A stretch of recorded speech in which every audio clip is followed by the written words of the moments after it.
So this news from Sony today quite literally changes everything for the Nintendo Switch 2 and the potential games lineup that we will see during this console generation, because you are probably well aware, if you've watched this channel, as we've covered it in detail, Xbox is going aggressively multi-platform. It's part of their plan. It has been for a while now. And Phil Spencer did that whole tease where 4 or 5 titles might be coming over to other platforms. They're going to see how they sell. Clearly, they had a broader plan to bring more titles past those, even at that point in time when Phil Spencer was saying that. But we've seen the writing on the wall. There's even a lot of stories suggesting that we're very close to a lot of those Xbox games being announced for Nintendo Switch 2. And that's exciting, but it didn't seem like we would be at a point where we're potentially talking about Nintendo Switch 2 not only being able to play Xbox first-party games, but now PlayStation as well. Because PlayStation, on the other hand, has not been in the same dire situation that Xbox is with hardware sales. Like, the PS5 is actually performing very well. Pretty close to the same standard as the PS4. It's not blowing away any records or anything like that, but it is a healthy install base they are at in their current generation, and exclusives help sell consoles. So Sony has very much stuck to the traditional format of having their big console exclusives stay exclusives for the most part. However, we have seen them start to vary from this path just a little bit. MLB The Show, I don't really count. That was MLB twisting Sony's arm into making it multi-platform, but it is a PlayStation Studios title that is on everything else. Then a more interesting one, the Lego Horizon situation, where it wasn't Lego company asking for this. It was actually answered from the devs themselves that they felt like the audience and eyeballs that they want to be able to see Horizon for the first time existed on Nintendo's platform, and they wanted to bring it over to the Nintendo Switch. First party PlayStation Studio published title coming to Nintendo Switch day and date with the PS5 version. A very interesting testing of the waters, if you will. We also recently got confirmation that Helldivers will be coming to Xbox in August, and Helldivers is Sony's big breakout smash hit live service game, and they want to put that on as many platforms as possible as well. And we know Sony has been really toying with these PC releases, because we do have things like God of War games playable on Steam, and they are seeing some good returns from those type of investments. And we've talked about some interesting comments from Sony in the past, with them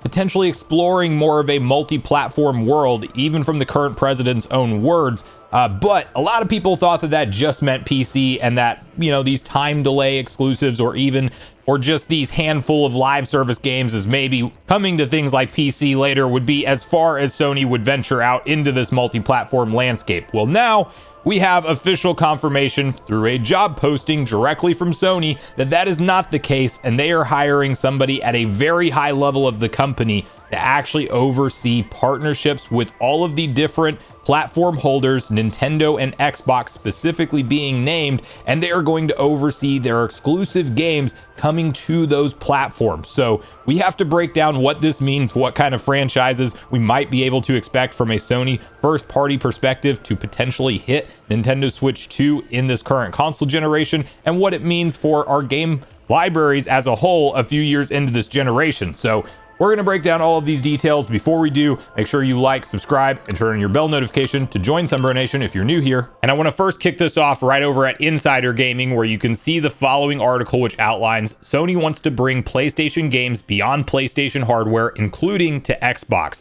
Sony is hiring a new position that will help expand PlayStation's reach beyond PlayStation hardware. According to a job posting, Sony is working to bring PlayStation games to platforms such as Steam, Epic Game Store, Nintendo, mobile, and yes, even Xbox. The new role is a senior director of multi-platform and account management, and will report directly to Sony's vice president. Sony says the senior director will play a critical leadership role in shaping and executing the global commercial strategy for PlayStation Studios software titles across all digital platforms beyond PlayStation hardware, including Steam, Epic Game Store, Xbox, Nintendo, and mobile. The overview continues. This role is accountable for optimizing title portability, ensuring cross-functional alignment, and leading a high-performing team focused on multi-platform expansion, mid-range commercial planning, and platform partner management. As far as the responsibilities for the job, Sony says the person will oversee the out-of-year mid-range commercial strategy for PlayStation Studio titles across all non-PlayStation platforms, driving long-term revenue growth and audience reach. Whomever takes on this new role will also lead a team of managers and directors involved in multi-platform strategies, sales, and platform planning for Xbox and PC. So very interesting article and headlines here if you are somebody who grew up in the console wars era like me, where back in the day it's Sega and Nintendo being the two juggernauts, PlayStation versus Xbox versus Nintendo being kind of the situation we've seen all these years since then, and now Xbox kind of waving the white flag on exclusives and saying we're bringing our games to everything because they need that return on investment. The reality is there's a component of AAA title cost that goes into development and development time that it is ballooned so high that these companies cannot just only sell on their systems and potentially get all the revenue back that they invested into that game, or it's not coming out as profitable as they need it to be for their own shareholders and investors that they report to. We know that this is the case for games like Spider-Man 2, which had a huge budget, reportedly $315 million being the number thrown around, and they needed to sell essentially 10.5 million units just to break even. And I haven't seen an update on where that game is at as of recently, but as of April 20th, 2024, the last time I believe it was mentioned officially from Sony, it was over 11 million units. So you just look at that and say, if it really was a $315 million budget and one of their major first-party studio titles from PlayStation barely made a profit for Sony at the end of the day, yeah, that's going to be one of those games that you might start to ask questions around what happens if we bring this to a broader console gaming market.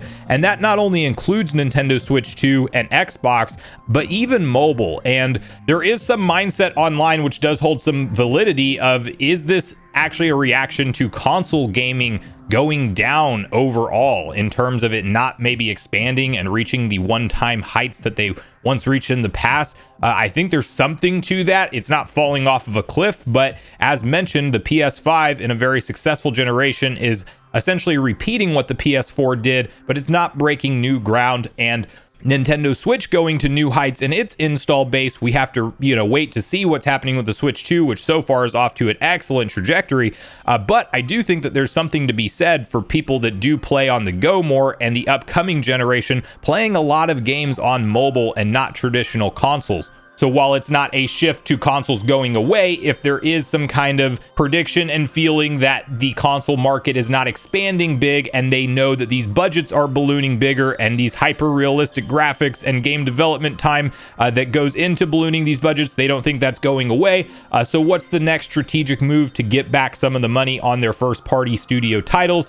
It is to explore additional players that are already in a gaming console ecosystem and bring it to them and charge the full price, $60, $70, or $80 to essentially play their new releases. Now, what I don't think this is from Sony is an immediate shift to everything's coming out multi-platform tomorrow. Ghost of Yotei, their new big PlayStation 5 seller for this year, not coming anytime soon, I don't believe, to other platforms. However, you look at their back catalog, the first Horizon game, I think, has a strong possibility of being ported to Nintendo Switch 2 and Xbox in the near future. You talk about the follow-up to that game with Horizon Forbidden West, another one in the conversation. We've seen Sony do this strategy of remastering a lot of their big name titles. Last of Us, while that's a big Sony exclusive, it also is a mainstream type of gaming franchise now with a lot of casual eyeballs on it due to the exposure of the HBO series. And a series like that has recent remasters releasing on PS5, those would be in conversation to move to Series X and Switch 2 at some point in the future, I truly believe. God of War, will we ever see that? Maybe the smaller spin-off titles and or the older God of Wars to begin with. But what I don't think it is day and date for new titles moving forward. We're not going to see this Xbox shift where Sony just immediately opens up all their franchises for day and date releases on every platform. But I do think that they start to handpick some of their bigger budget games that they want to sell X amount of copies on, and they think that's going to be an ambitious goal to just keep it exclusive to PS5.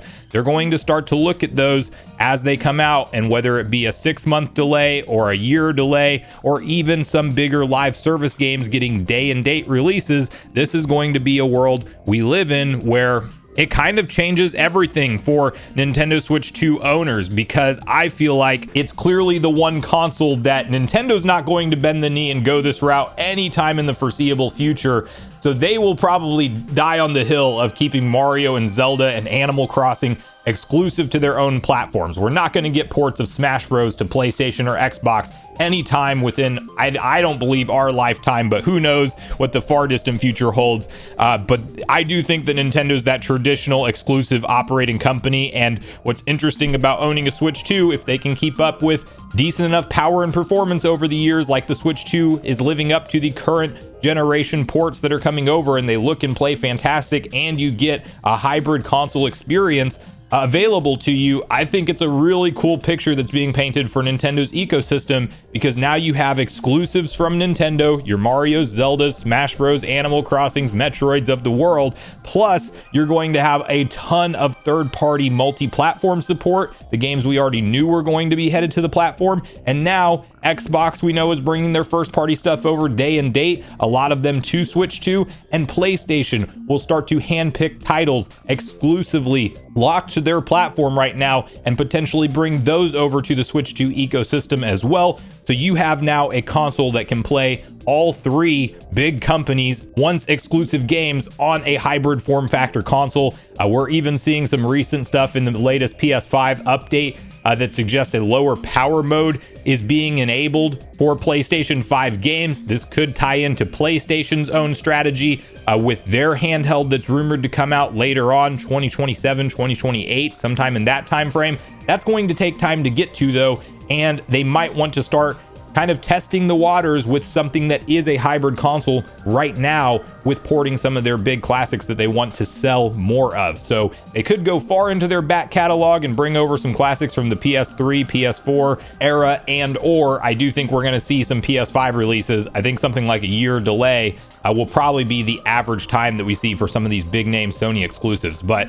this is kind of crazy. Let me know in the comments down below what you make of this particular story. Are you excited for the prospect of some PlayStation exclusive studio titles heading to platforms like Nintendo Switch 2 and even Xbox? And do you think this will be something that we actually see the big name franchises, Horizon, Last of Us, God of War, potentially make it over to Switch 2 eventually? Or do you think that this is maybe smaller in scale and scope and more tied to live service and some of Sony's older catalog, but not necessarily their new current big system seller games? But make sure you share all your thoughts and feelings in the comments down below before you leave, regardless if we agree or disagree. Also, make sure you like, subscribe, turn your notification bell. And with that, I've been Sunbro, you've been Nation. Thanks so much for watching, and I'll see you guys in the next video.